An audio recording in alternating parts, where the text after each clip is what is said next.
materials you will be using paintbrush, gouache, I'll be using Pebeo, mixing palette, 2 cups of water, watercolor, I'll be using koi watercolors, and watercolor paper from Canson, and a tissue paper. And now to paint. I always start painting the skin since that is my favorite part to start with.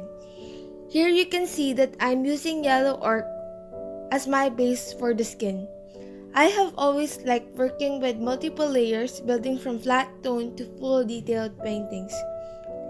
You can see that I am adding some dark browns to give depth to the skin and some shadows to it. Watercolor is really about building up your colors and blending it. When painting illustrations like this, you should practice the different techniques on watercolor painting, such as wet on wet and wet on dry.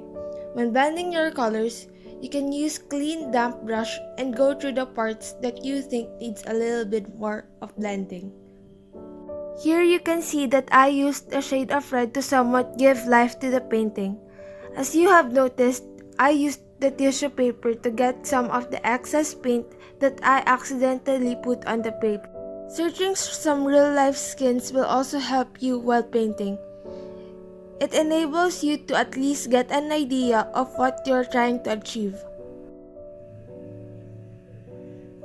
For my style, I don't usually give a lot of effort on the lips and cheeks, and just get the same shade of red that I used for the rest of the body.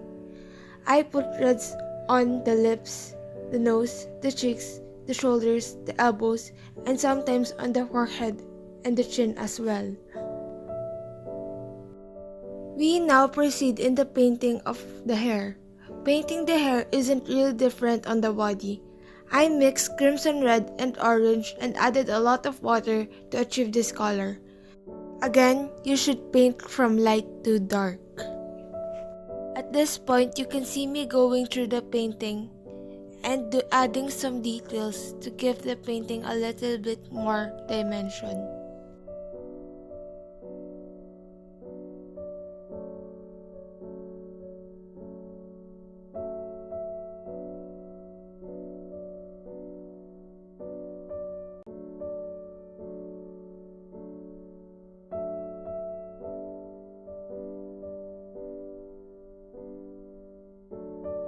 I will be using gouache for the background.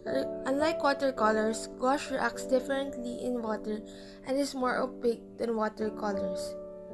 I will be using red, orange, and yellow for the sky and use horizontal strokes to blend the colors together.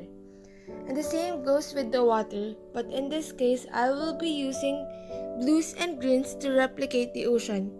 And also, be careful not to touch the painting that we did a while ago.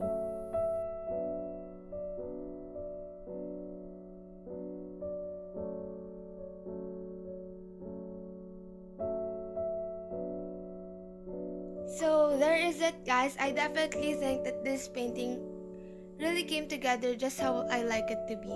Here is the finished piece, and I hope you enjoyed seeing me experiment with this, since I myself enjoyed as well. Hey guys, we made it. After 2 hours of painting, this is our finished product.